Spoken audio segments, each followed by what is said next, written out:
I'm a 27-year-old woman, and I was the only one of my mother's 5 children she didn't give away. It's not because she loved me, but because she needed proof she didn't give up all of us. Growing up, I didn't have siblings in the traditional sense. I had shadows, hints, stories, 4 half-siblings scattered across foster homes, passed to distant relatives, or lost in sealed adoption files.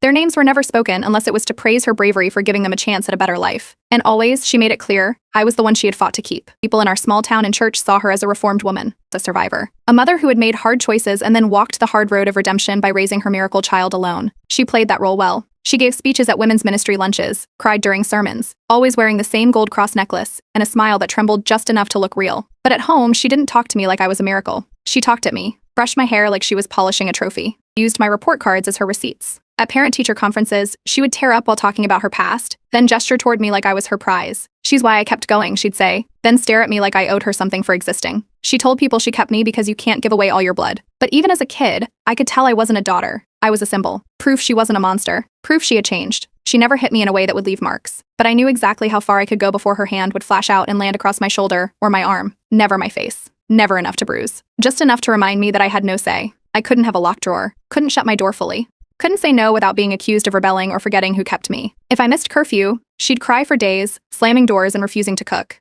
If I brought home a B instead of an A, she'd accuse me of making her look like a failure. If I tried to speak up about how unfair something was, she'd say, you should be thankful you weren't thrown away too. One time, when I was around 16, I asked her why she gave the others away. She slapped me before I even finished the question.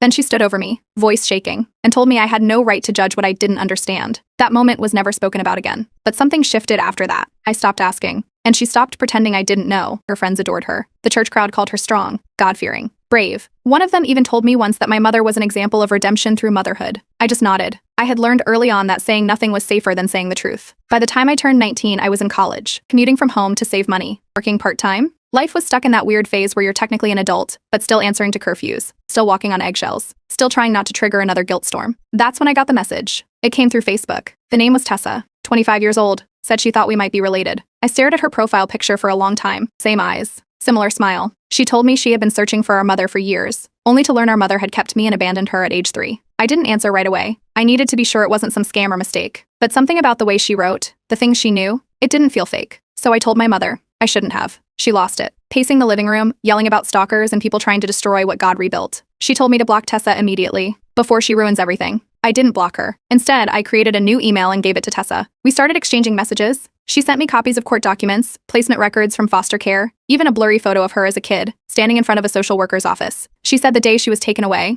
our mother didn't even cry, just signed the papers and left. She had been in and out of group homes, eventually landing with a family that treated her